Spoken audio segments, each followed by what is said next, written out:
pampaswerte sa negosyo, pampaswerte sa trabaho, o pampaswerte sa buhay.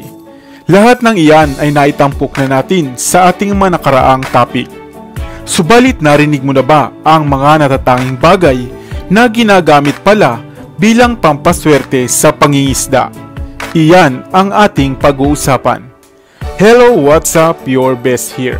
Halika at isa-isahin natin ang 6 na aprobado at epektibong pampaswerte upang maging masagana ang iyong huli sa iyong pagpalaot. Kung papaano ito isasagawa at ano ang mga kaakibat nitong panganib.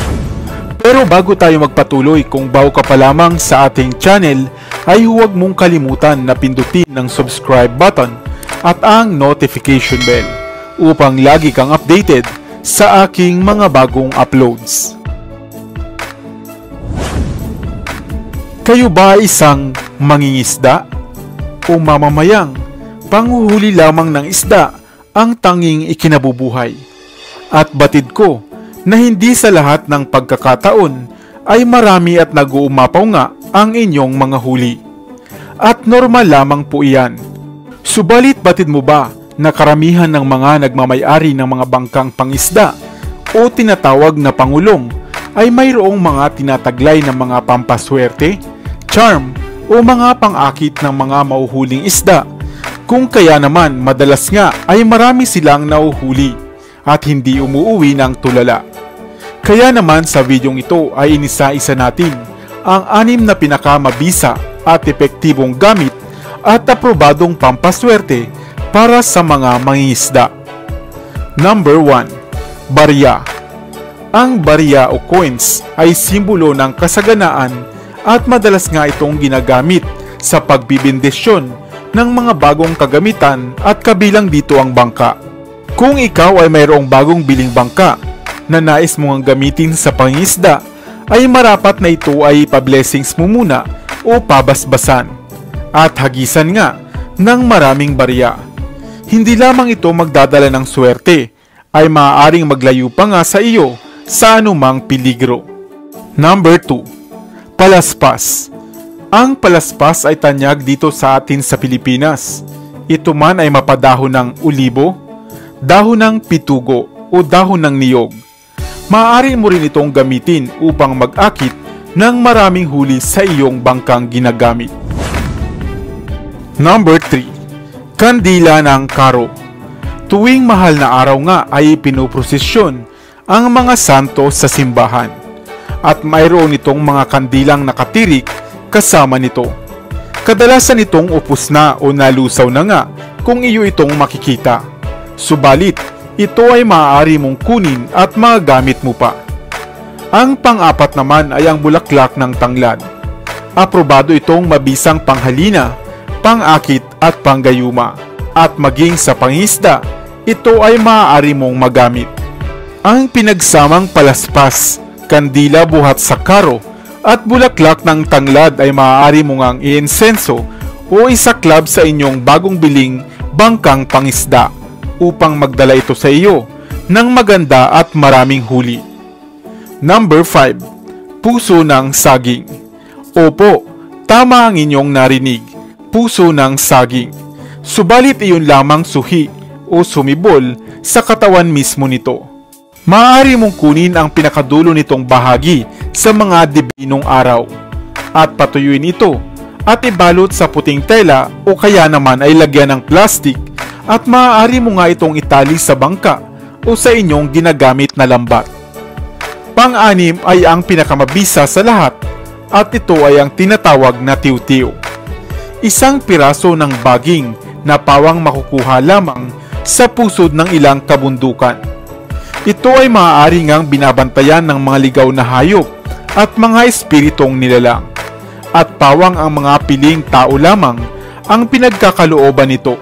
Napakalakas ng pampaswerteng ito at maging ang ipasok nga sa inyong sariling bahay, ito ay labis na ipinagbabawal dahil dadagsain ka nga o ang inyong tahanan ng napakaraming insekto o nilalang. Mainam rin itong ginagamit sa mga pangingisda, subalit iyong mga malalaking barko lamang, sapagkat hindi mo nga mapipigilan na pagkaguluhan ito ng mga nilalang, lalo na nga ng isda sa karagatan, at maaaring maging mitsa pa nga at peligro sa inyong buhay. Ayan, ngayon ay alam mo na ang mga epektibong pampaswerte sa pangingisda. Alin sa mga ito ang iyong nagustuhan? Subalit lagi pa ring tandaan na huwag lamang tayong umasa sa mga swerte o sa mga pampaswerte, kundi sabayan natin ng dasal at pagtawag sa may kapal.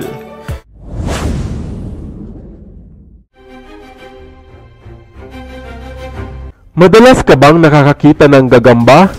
Sa kisame man, sa likod bahay, o maging sa mga bakanting espasyo?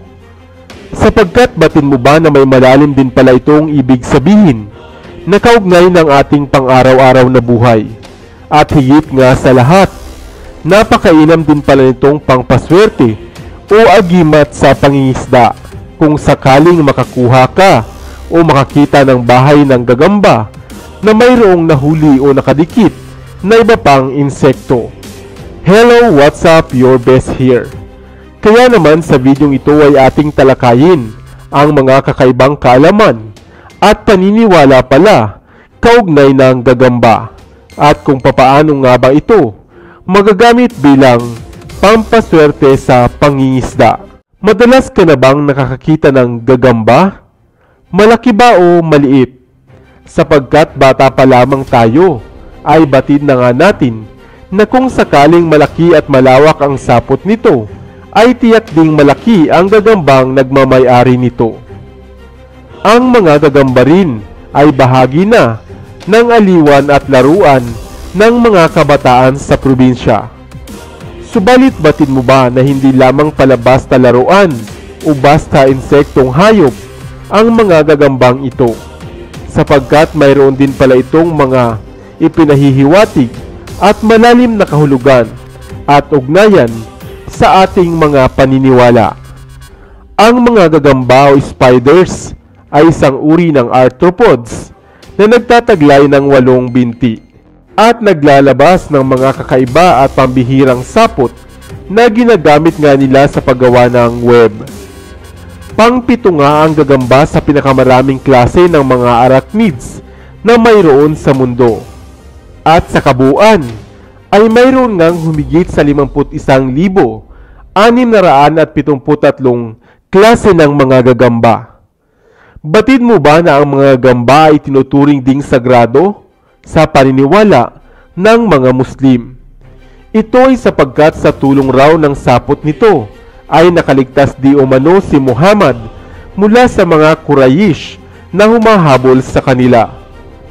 Sa maraming kultura, ang gagamba nga ay tinuturing na simbolo ng pagiging malikhain, patience at kasipagan.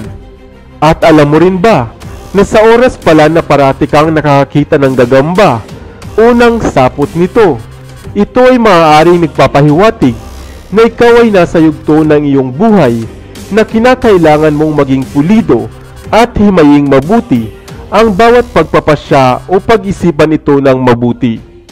At batid mo rin ba na sa ilang paniniwala pala ang mga nahuli o natrap na ibang insekto sa mga sapot ng gagamba ay maaari mong kunin sapagkat ito pala isang mainam ding pampaswerte upang hatak ng maraming huli sa pangingisda.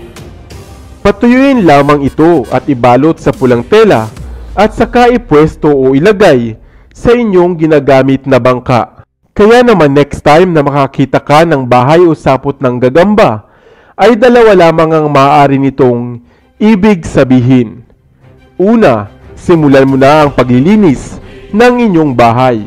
O kaya naman, ay simulan mo nang magnilay-nilay sa iyong mga desisyon sa buhay. Sana ay may bago kang natutunan sa videong ito. Iwan ka naman ng comment sa comment section sa ibaba.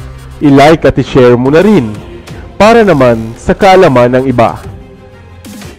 Dito na sa Best TV, tayo ay matuto. Utak mapuno ng bagong kaalaman. Dito na sa Best TV, tayo ay lumibot. Lihim na mundo ay ating matuklasan. Dito yan sa Best TV, dito yan sa Best TV.